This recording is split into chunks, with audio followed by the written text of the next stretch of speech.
আসসালামু আলাইকুম রহমতুল্লাহ। কেমন আছেন বন্ধুরা? সবাই আশা করি ভালো আছেন, আর ভালো থাকেন এ দোয়া সকলের জন্য করি। একটি সুখবর হলো 15 সেপ্টেম্বর থেকে শুরু হতে যাচ্ছে আমাদের তদবির শিক্ষা কোর্স। যেই সমস্ত বন্ধুরা ভর্তি হতে আগ্রহী, ডিসপ্লেতে দেওয়া নাম্বারে যোগাযোগ করে ভর্তি হয়ে যাবেন। আজকে একটি গুরুত্বপূর্ণ বিষয় নিয়ে আপনাদের সাথে আলোচনা করতে চাচ্ছি, যেই বিষয়টি সকলেরই শোনা দরকার এবং মনেও রাখা দরকার এবং সতর্কতা অবলম্বন করা দরকার। গতকালের একটা দুঃখজনক ঘটনা আপনাদেরকে শোনাইতে যাচ্ছি। আমাকে খুলনা বিভাগের একজন লোকের ব্যাপারে ফোন দেওয়া হয়েছে। লোকটির ঘটনা আমাকে শোনানো হলো যে লোকটি মানুষের সাথে মাছ ধরার জন্য রাতে নদীতে গিয়েছিল, অর্থাৎ যেই বিল আছে এই বিলে গিয়েছিল।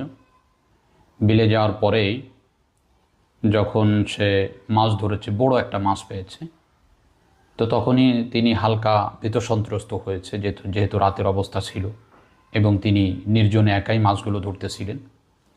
তো ভীতসন্ত্রস্ত হওয়া অবস্থায় বাড়িতে আসছে মাছটা নিয়ে। আসার পরে এবার এই লোকটা বাড়িতে আসার পরে তার আস্তে আস্তে করে মাথা ব্যথা শুরু হয়েছে। যখন তার মাথা ব্যথা শুরু হয়েছে, হওয়ার পরে বিষয়টা তারা স্বাভাবিক মনে করেছে, রাত্রে ঘুমিয়েছে। সকাল থেকেই হঠাৎ করে তার যে অবস্থাটা দেখা দিয়েছে সেটা হলো তার চোখ বড় বড় হয়ে যাচ্ছে, নিঃশ্বাস বন্ধ হয়ে যাচ্ছে এবং ঘাড় পিছনের দিকে বাঁকা হয়ে যাচ্ছে। এইরূপ একটা ভীতসন্ত্রস্ত অবস্থা তৈরি হয়েছে, যেটাকে আমরা স্বাভাবিক অবস্থায় জিন্নাতের নিদর্শন বা আলামত বলে আমরা বুঝি। তো ওনারা ইমার্জেন্সিভাবে তাকে খুলনাতে নিয়ে গেছে। খুলনাতে ডাক্তারের কাছে যাওয়ার পরে ডাক্তার পরীক্ষা নিরীক্ষা করেছে।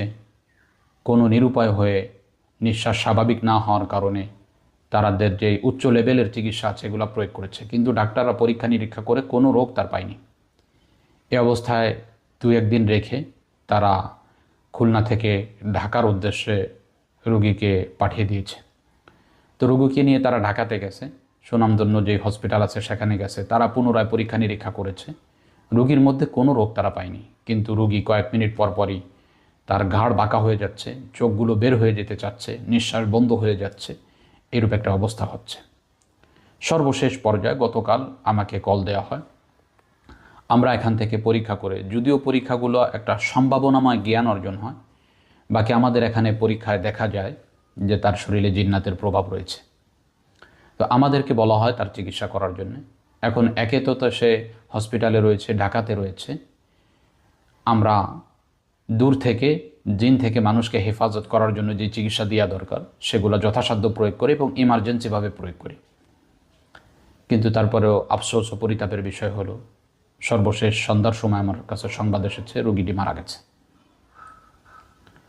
তো আমি যেই বার্তাটা আপনাদেরকে আজ শোনাইতে চাচ্ছি সেটা হলো, যদি কোনো ব্যক্তি আমাদের মধ্য থেকে এমন হয় যে কোথাও গিয়েছে, সেই স্থান থেকে এসে তার অবস্থার মধ্যে পরিবর্তন দেখা দিয়েছে, অর্থাৎ সে দিব্যি সুস্থ ছিল, ভালো ছিল, বাসায় আসার পরে অথবা ওই স্থান থেকেই এমন এক অবস্থা তৈরি হয়েছে যেটা তার পূর্বে কখনো হয়নি, এবং এই অবস্থাটা যদি এমন হয় যে রোগীর নিঃশ্বাস বন্ধ হয়ে যায়, ঘাড় দিকে বাঁকা হয়ে যেতে থাকে এবং হাত পা শক্ত হয়ে যায়, কারো কারো মুখ দিয়ে যদি লালা বের হয়, এইরূপ যদি অবস্থা হয়ে থাকে, এটা ওনারা নিশ্চিত মনে করতে পারেন এটা জিন্নাতের কারণে হয়। আমি বলি না যে আপনারা ডাক্তারি চিকিৎসা নিয়েন না, কিন্তু কথা হলো এই সমস্ত রোগীদেরকে ডাক্তারি চিকিৎসার পাশাপাশি ইমার্জেন্সিভাবে জিনের চিকিৎসা প্রয়োগ করা দরকার। যদিও বিষয়টাকে অনেকেই অবহেলা করে দেখে, আমরা লক্ষ্য করে দেখেছি, অবলোকন করেছি, অনেক লোকের জীবন এই অবহেলার কারণে চলে গেছে। এজন্য ভাই আমি গল্পটা বলার মূল কারণ হলো দিলে একটু সাড়া দেওয়া, যে এইরূপ অবস্থা হলে ডাক্তারও যে স্থানে রোগ পাচ্ছে না, অর্থাৎ এদের জন্য করণীয় হলো ডাক্তারি চিকিৎসার পাশাপাশি জিন্নাতের চিকিৎসা করা।